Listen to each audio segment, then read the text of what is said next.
Muy buenas tardes.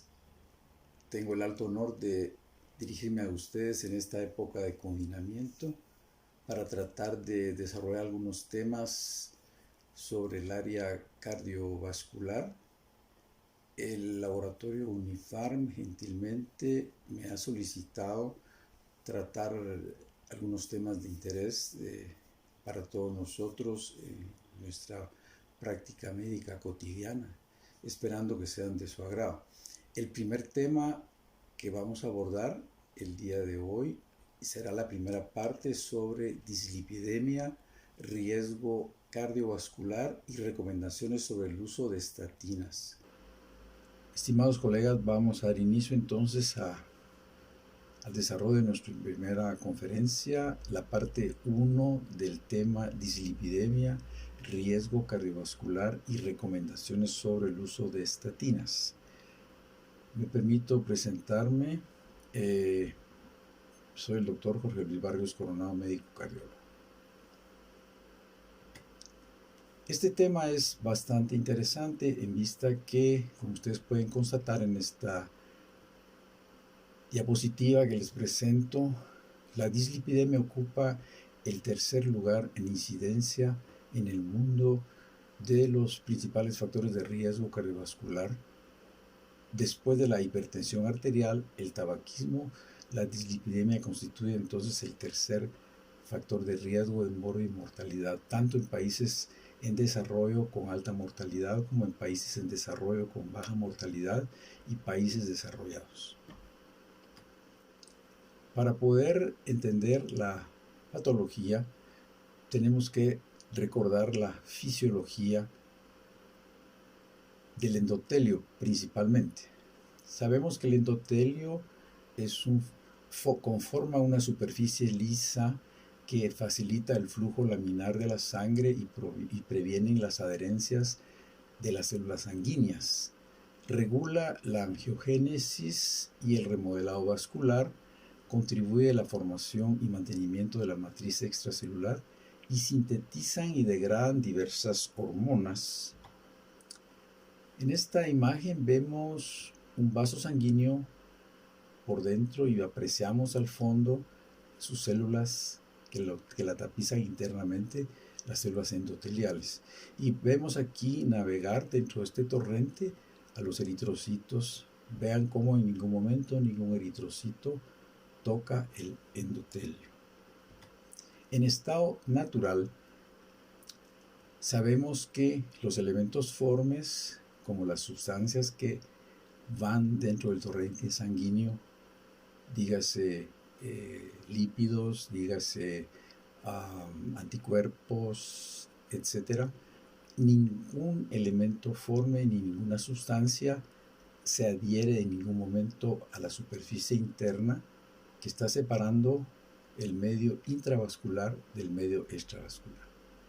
Y esto es debido a que la célula endotelial tiene la propiedad de ser eléctricamente negativa. Esto es debido a su concentración de ácido ciálico. Al mismo tiempo, los elementos formes, como las otras sustancias que van dentro del torrente sanguíneo, también son electronegativas. Por esa razón es que no hay adherencia en ningún momento.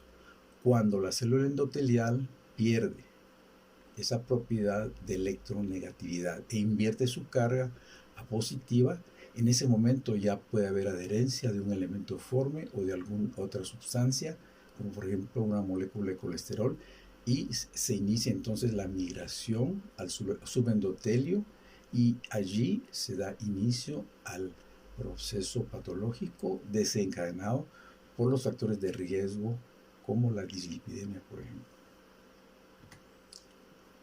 En estado basal normal, sabemos que el endotelio está inactivo, el switch apagado. Es decir, aquí prevalece la función anticoagulante, antiadhesiva y vasodilatador del mismo. Y cuando este endotelio disfunciona, en ese momento se activa y esa función anticoagulante se degrada o se pierde.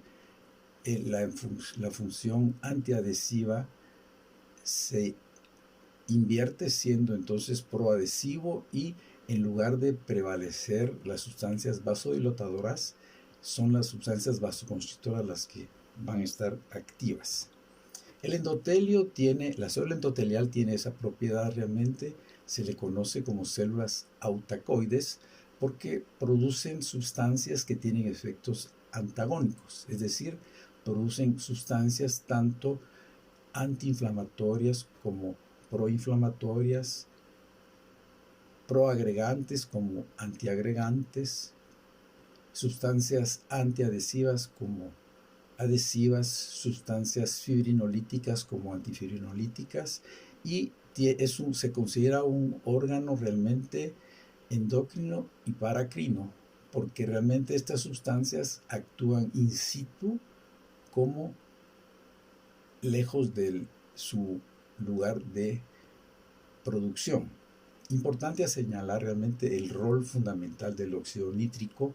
Se supone que esta es una sustancia fundamental para la vida. Sin el óxido nítrico realmente la vida no podría ser posible. Realmente es un gas que tiene una vida media de 3 a 5 segundos, que lo producen las células endoteliales normalmente. ¿Qué pasa cuando esta célula endotelial empieza a disfuncionar? Obviamente en ese momento se pierde su electronegatividad y se invierte su carga positiva. Entonces ya los elementos formes, como los monocitos, migran al subendotelio, al igual que las moléculas de colesterol, sobre todo las de LDL, oxidadas, pasan al subendotelio y empieza entonces este monocito a transformarse a un macrófago que empieza a la fagocitosis, todo esto mediado por metaloproteinasas y una serie de sustancias inflamatorias como las citocinas, etc. Luego de esto empieza la formación de células espumosas y en este momento creo que es importante recordar que realmente el colesterol es uno solo. Le llamamos colesterol malo o LDL de baja densidad.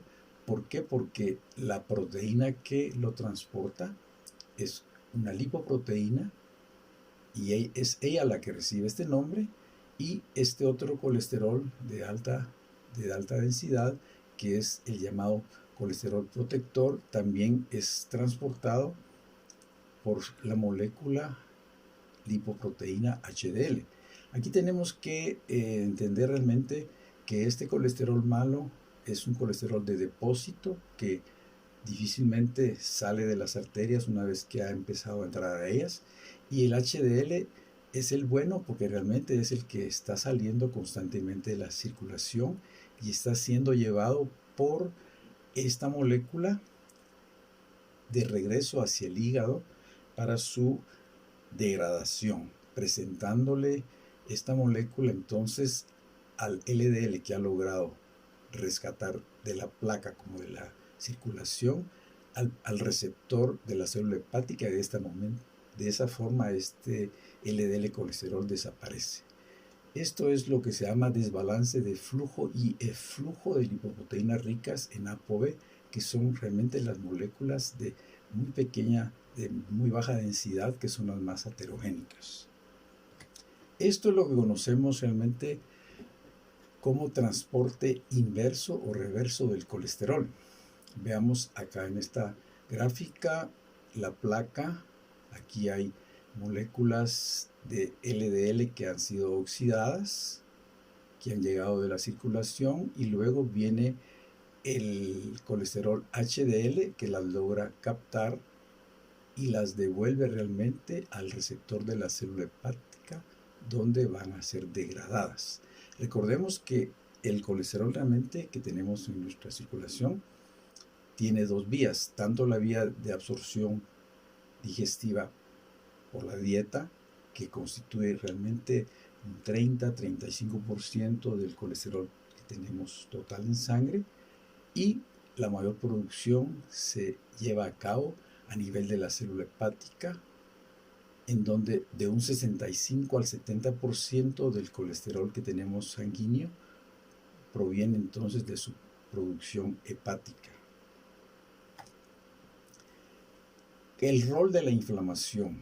El endotelio normal, como lo vimos anteriormente, no se adhiere en ningún momento a las células sanguíneas. Cuando hay un proceso inflamatorio, por ejemplo, dislipidemia en este caso, la célula endotelial disfunciona y esta misma célula va a expresar ciertas moléculas de adhesión llamadas BCAM, que son tanto para monocitos como para linfocitos T. En esta gráfica vemos entonces cuál es la evolución de ese proceso. Acá empieza la disfunción endotelial, se ha invertido, digamos, la polaridad de la célula endotelial y esto ha permitido entonces la migración de las LDL oxidadas hacia el subendotelio, conjuntamente los monocitos que se convierten en macrófagos y empieza la fagocitosis y la liberación de todas las sustancias inflamatorias que intervienen en la formación de la placa al oxidarse y llegando al final a la formación de una placa con un núcleo muy rico en colesterol y en un momento dado hay ruptura del hombro de la placa y las mismas plaquetas van a adherirse y van a ser las responsables del evento agudo. Es así como podemos decir que es el estrés oxidativo un denominador común en todas estas patologías. Tanto la hipertensión arterial, la dislipidemia, la diabetes como el tabaquismo, lo que hacen es ocasionan un estrés oxidativo y el estrés oxidativo repercute en una hiperproducción de radicales libres, siendo los más peligrosos los radicales libres de las sustancias reactivas de oxígeno en este caso, las cuales prevalecen sobre la producción de óxido nítrico y el endotelio se ha vuelto disfuncional.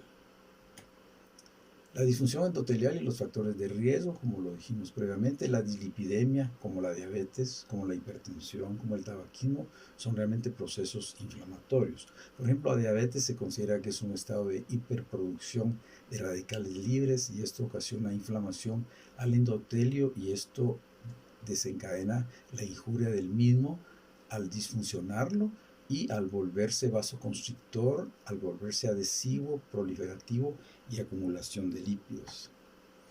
En este esquema que tenemos acá, ven ustedes el continuo de los eventos de la enfermedad cardíaca que empieza por los factores de riesgo ya mencionados: aterosclerosis, enfermedad coronaria, isquemia del miocardio, angina, trombosis coronario, infarto del miocardio, arritmias y muerte súbita, pérdida de miocitos, remodelación y fibrosis del cardiomiocito, dilatación ventricular, falla cardíaca congestiva y la falla cardíaca terminal. En un medio heterógeno, las LDL oxidadas entonces infiltran la íntima, produciendo inflamación, disfunción endotelial y finalmente aterosclerosis. En esta diapositiva vemos la aterotrombosis más allá de los lípidos, los factores lipídicos, colesterol total, LDL, el colesterol HDL, los triglicéridos, los factores celulares donde intervienen los linfocitos, los macrófagos, las plaquetas, células musculares, factores humorales, citoquinas, interleuquinas, proteína C reactiva, factores de coagulación, el factor de necrosis tisular, etc. Es así como la aterosclerosis es un proceso progresivo generalizado, partiendo desde un endotelio normofuncional hasta un endotelio realmente complicado, ya con una placa que ha presentado una ruptura o disrupción y la formación del trombo que ha llevado al proceso de una angina inestable, un infarto agudo del miocardio, una muerte coronaria súbita, enfermedad vascular cerebral o enfermedad arterial periférica. Esto sucede en un tiempo que se estima que puede ser de algunas décadas. Actualmente controlable, afortunadamente, gracias a los medicamentos que tenemos disponibles. Entonces podríamos resumir que los factores de riesgo, tanto el incremento como el LDL colesterol, como la presión arterial sistémica, como la presencia de la diabetes mellitus, el tabaquismo, conllevan a un estrés oxidativo. Esto hace que haya disfunción endotelial y activación del músculo liso, disminuye la concentración del óxido nítrico, predominan las sustancias vasoconstrictoras como la endotelina, las catecolaminas y conlleva la vasoconstricción. Los mediadores locales se activan, aumenta la agregación plaquetaria, el factor de necrosis tisular, lo cual lleva a trombosis. Las citoquinas, que son sustancias inflamatorias muy deleterias para el endotelio, la llevan al proceso inflamatorio. Aumenta la angiotensina, que es un vasoconstrictor bastante potente, aunque les recuerdo que la endotelina es el vasoconstrictor más potente que produce el endotelio. Y la proteólisis e inflamación por angiotensina conlleva la ruptura de la placa, y los factores de crecimiento, las citoquinas, a la lesión vascular y al remodelamiento. En esta gráfica podemos ver claramente el interés de la reducción de los niveles de L-colesterol a un año. Este es un metaanálisis que incluyó más de 90.000 individuos en 14 estudios con estatinas, donde vemos que una reducción de 1 milimol, que equivale a 39 miligramos por decilitro de LDL colesterol, se asoció con un 23% de reducción de los principales eventos coronarios y de un 21% de reducción en los principales eventos cardiovasculares. La relación entre los cambios en los niveles de LDL y HDL y el riesgo de enfermedad coronaria. Una reducción de 1% de nivel de colesterol LDL reduce el riesgo de enfermedad coronaria en 1%. Y un incremento de 1% de HDL se asocia con una reducción de 1 a 3% en el riesgo de enfermedad coronaria. Los cambios profundos de nuestro ambiente comenzaron con la introducción de la agricultura y ganadería hace más o menos 10.000 años. Es demasiado reciente en una escala de tiempo evolutiva para que se ajuste el genoma humano.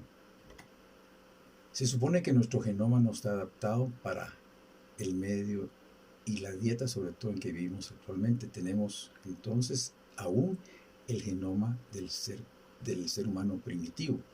Para que el genoma cambie, se supone que tendrán que pasar de 80 a 100.000 años. O sea, no tenemos nosotros un endotelio adaptado al tipo de dieta que tenemos actualmente, que contiene gran cantidad de frituras y azúcares, etcétera, que es la famosa comida chatarra. Vean ustedes cómo estos seres humanos antiguos, los recolectores, tenían realmente niveles de colesterol total bastante bajos. No digamos algunos primates salvajes, veamos los baduinos, por ejemplo, no tenían, pero ni siquiera cerca de 110 miligramos de colesterol total. Y los mamíferos salvajes tienen, por ejemplo, niveles de colesterol LDL, algunos muy bajos y total bajos también, como el oso, comparando con un ser humano estadounidense que tiene un colesterol total cercano a 210 miligramos. Los estudios epidemiológicos demuestran que las personas con concentraciones menores de LDL de forma natural tienen mayor longevidad. Vivimos en un mundo muy diferente de aquel al que estamos genéticamente adaptados. Aunque la concentración de LDL de 50 a 70 miligramos parezca baja, es precisamente el rango normal de las personas con modo de vida y dieta actual para lo que estamos genéticamente adaptados. La aterosclerosis es endémica en parte porque la concentración media de LDL es alrededor del doble de la concentración fisiológica normal. ¿Cuán bajo es demasiado bajo? El colesterol es componente esencial de la membrana celular y precursor de los ácidos biliares, las hormonas esteroideas y de la síntesis de vitamina D. Es probable que exista un límite fisiológicamente ideal por encima y por debajo del cual se puede esperar consecuencias perjudiciales para la salud.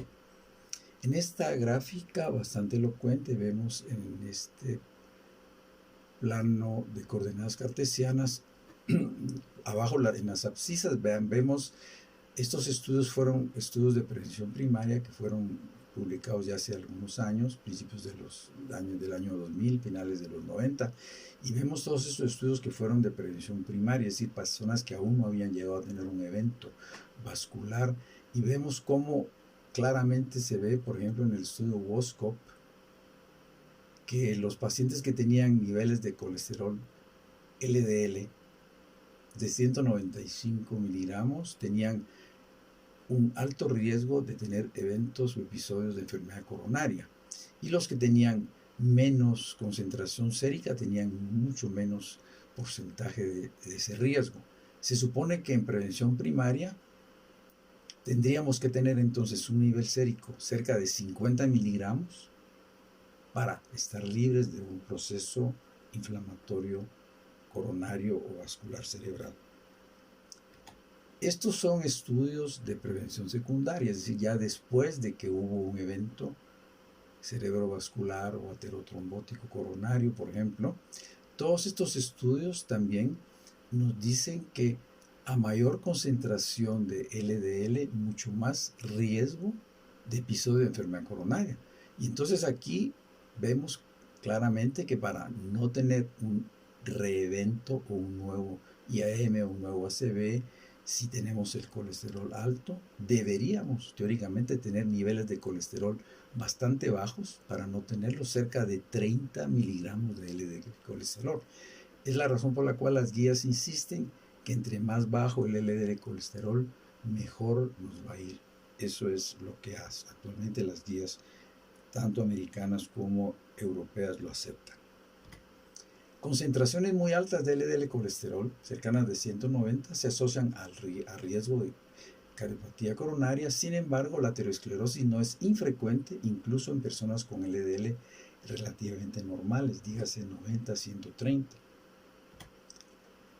Vemos acá el modelo histórico de aterogénesis que aprendimos hace algunas décadas, y decíamos antes que una persona era saludable cuando tenía un lumen de su luz del vaso sin daño, y durante los años y meses este paciente en un estadio subclínico libre de síntomas empezaba ya el lumen a reducirse por la presencia de una placa con un núcleo lipídico inflamatorio medial, y llegaba a ser sintomático cuando ya la oclusión era muy significativa. Vean la enorme placa y el gran núcleo lipídico inflamatorio que posee. Y suponíamos que esa era la causa de angina estable, y decíamos que las placas eran estables con disminución de la luz. Era un diagnóstico aparentemente sencillo porque teníamos el electro y la angiografía, aunque recuerden que la angiografía realmente no es realmente un método que nos diga cuál es la composición de la placa, solo nos dice cuál es la reducción del lumen. Hay estudios actualmente como la angiotac coronaria que sí nos permite ver mejor de cuál es el tipo de placa que tenemos, y no digamos el ultrasonido intravascular coronario IBUS, que es el que realmente nos dice exactamente cuál es la placa y cuál es la composición de la misma. Y es así como el nuevo paradigma que desde hace algunos años ya manejamos, como se dice coloquialmente, es que realmente no importa mucho la reducción del lumen como la composición de la placa. Aquí tenemos, por ejemplo, una placa no oclusiva, y esta placa mínimamente oclusiva que puede desencadenar en cualquier momento una angina inestable, placas inestables muy ricas en núcleo lipídico, sin disminución siquiera de la luz del vaso, pueden llegar a producir una muerte súbita por un IAM. Es un diagnóstico difícil para el cual se requiere una ecografía intravascular IVOS, una resonancia nuclear magnética o bien la angiotomografía coronaria. Son infartos frecuentemente que llevan consigo una muerte súbita, y esto es fácil de prevenir si recurrimos a tiempo al tratamiento específico. Vemos en esta diapositiva un corte histológico de una placa con una oclusión más o menos de un 70% vemos el núcleo lipídico de la placa, esta área fibrótica y el trombo que ha prácticamente ocluido casi en un 85-90% la luz del vaso. Y esto es lo que realmente nosotros queremos evitar que nos suceda. Y recordar que la concentración de LDL es muy importante que la mantengamos reducida para prevenir eventos aterotrombóticos cerebrales coronarios. Muchas gracias. Es así como hemos terminado la primera parte de nuestra primera conferencia. Espero realmente que haya sido de su agrado y nos veremos pronto con la segunda parte de este tema que creo yo que es bastante interesante y espero les deje lo necesario para poder manejar bien este tipo de problemas que son muy frecuentes en el consultorio de médicos de atención primaria, médicos internistas, médicos cardiólogos, etc. Muchas gracias.